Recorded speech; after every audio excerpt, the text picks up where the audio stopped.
Hello everyone, welcome back to my channel. आज के इस वीडियो में हम पढ़ने वाले हैं सेल बायोलॉजी के एक बहुत ही इंपॉर्टेंट टॉपिक के बारे में जिसका नाम है सेल जंक्शन। इस वीडियो में हम देखेंगे कि सेल जंक्शन क्या होते हैं, सेल जंक्शंस के टाइप्स के बारे में देखेंगे और उसके जो एग्जांपल्स हैं उसके फंक्शंस के बारे में भी पढ़ेंगे, स्ट्रक्चर के बारे में भी पढ़ेंगे। तो ठीक है, स्टार्ट करते हैं। सेल जंक्शन क्या होता है? सेल जंक्शन एक स्पेशलाइज्ड स्ट्रक्चर होता है जो दो सेल को कनेक्ट करता है या सेल को एक्स्ट्रा सेलुलर मैट्रिक्स से कनेक्ट करता है। इसका काम क्या होता है? ये जंक्शंस काम क्या करते हैं? ये प्रेजेंट के होते हैं, ये मेंटेन करते हैं टिश्यू के स्ट्रक्चर को, सेल कम्युनिकेशन को और सेल ट्रांसपोर्ट को। ठीक है, किसी सेल से दूसरे सेल में अगर कोई चीज जानी है तो उसको मैनेज करेगा कि क्या चीज जानी है, कैसे जानी है, और जो स्ट्रक्चर है उस स्ट्रक्चर को मेंटेन करता है, और कम्युनिकेशन मतलब सिग्नलिंग मॉलिक्यूल्स को भी आपस में ट्रांसपोर्ट करता है जिसकी वजह से कम्युनिकेशन हो पाता है। अब सेल जंक्शन को दो मेजर कैटेगरी में डिवाइड किया गया है, एक सेल टू सेल जंक्शन और एक cell to matrix junction. Cell to cell junctions में क्या होता है, दो सेल आपस में कनेक्टेड होती हैं, और सेल टू मैट्रिक्स जंक्शन में क्या होता है, सेल जो होती हैं एक्स्ट्रा सेलुलर मैट्रिक्स से कनेक्ट होती हैं। अब सेल जंक्शन जो होते हैं उसमें सेल टू सेल जंक्शन जो होता है वो उसके टाइप्स होते हैं, tight junction, adherens junction, desmosome, gap junction. Cell to matrix जो है उसको हम बाद में पढ़ेंगे। इस लेक्चर में हम सेल टू सेल इंटरेक्शंस के बारे में ही पढ़ेंगे। तो सेल टू मैट्रिक्स जो है उसका एग्जांपल है हेमीडेस्मोसोम और फोकल एडेशन। तो अभी तो हम सेल टू सेल इंटरेक्शंस ही पढ़ते हैं, ठीक है। इसमें पहला है सेल टू सेल इंटरेक्शन में टाइट जंक्शन, दूसरा है एड्रेन जंक्शन, थर्ड है डेस्मोसोम, फिर गैप जंक्शन, फिर प्लाज्मोडेस्माटा। तो सेल टू सेल इंटरेक्शन में दो सेल के बीच में कनेक्शन देखने को मिलता है। पहला जो आपका टाइट जंक्शन है, यहाँ पर आप देखिए पहले ये जो जंक्शंस के नाम दिए हैं और उस जंक्शन में कौन कौन से कंपोनेंट इन्वॉल्व हैं उसके नाम दिए हैं। तो टाइट जंक्शन में जो प्रोटीन इन्वॉल्व होती है वो होती है ऑक्लिडिन, क्लोडिन और जैम, जिसे जंक्शनल एडिशन मॉलिक्यूल बोलते हैं। सेकंड है आपका एड्रेन जंक्शन, उसमें इन्वॉल्व होता है आपका कैडरिन प्रोटीन। गैप जंक्शन में इन्वॉल्व होता है आपका कनेक्सिन प्रोटीन, और डिस्मोसोम में इन्वॉल्व होता है कैडरिन फैमिली प्रोटीन जिसका नाम है डिस्मोक्लिन और डिस्मोकोलिन। अब आते हैं टाइट जंक्शन। टाइट जंक्शन ऐसा सेल टू सेल जंक्शन होता है जहां पर सेल्स आपस में ऐसे कनेक्टेड होती हैं कि उनमें एक भी कोई भी स्मॉल मॉलिक्यूल भी लीक नहीं हो सकता है और प्रॉपर सीलिंग देखने को मिलती है। इस जंक्शन में आपकी दो मेजर ट्रांसमेम्ब्रेन प्रोटीन इन्वॉल्व होती है जिसका नाम है क्लोडिन और ऑक्लिडिन। ये दो प्रोटीन के नाम हो गए। और एक सेल एडिशन मॉलिक्यूल इन्वॉल्व होता है जिसे हम बोलते हैं जैम, ठीक है, जंक्शनल एडिशन मॉलिक्यूल। ये दोनों प्रोटीन कैसे कनेक्टेड होती हैं और कैसे जंक्शंस बनता है, पहले आप स्ट्रक्चर देखिए। यहाँ पर क्या होता है, टाइट जंक्शन में मैंने बता दिया दो ट्रांसमेम्ब्रेन प्रोटीन होंगी और एक जैम होता है। ये तीनों जो हैं ये कनेक्ट होती हैं। प्रोटीन सेल होती है, मतलब सेल के अंदर एक प्रोटीन होती है जिसका नाम है scaffold protein, Z0। Scaffold protein Z0 होती है। इससे आपका ऑक्लिडिन कनेक्टेड होता है, क्लोडिन भी कनेक्टेड होता है और जैम भी कनेक्टेड होता है। फिर ये Z0 प्रोटीन आगे जाकर एक्टिन फिलामेंट से कनेक्टेड होती है।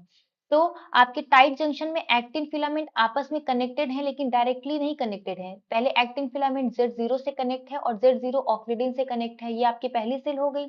दूसरी सेल में भी सेम चीज है और बीच में आपका ऑक्लिडिन, क्लोडिन और जैम प्रेजेंट है। ये तीनों ही स्ट्रक्चर आपके टाइट जंक्शन के एग्जाम्पल हो गए। टाइट जंक्शन का फंक्शन क्या है? मेंटेन करना पोलैरिटी को, act as a barrier in epithelial tissues. अब आते हैं second adherens junction. Adherens junction क्या होता है, यहाँ पर दो एक्टिन फिलामेंट के जो बंडल्स होते हैं उनको कनेक्ट किया जाता है। जैसे कि आपको पता होगा कि साइटोस्केलेटन तीन टाइप के होते हैं, माइक्रोट्यूब्यूल, एक्टिन फिलामेंट मतलब माइक्रोफिलामेंट, और आपका थर्ड होता है इंटरमीडिएट फिलामेंट। तो यहाँ पर उसी एक्टिन फिलामेंट की बात की जा रही है जिसको आप माइक्रोफिलामेंट बोल रहे हैं।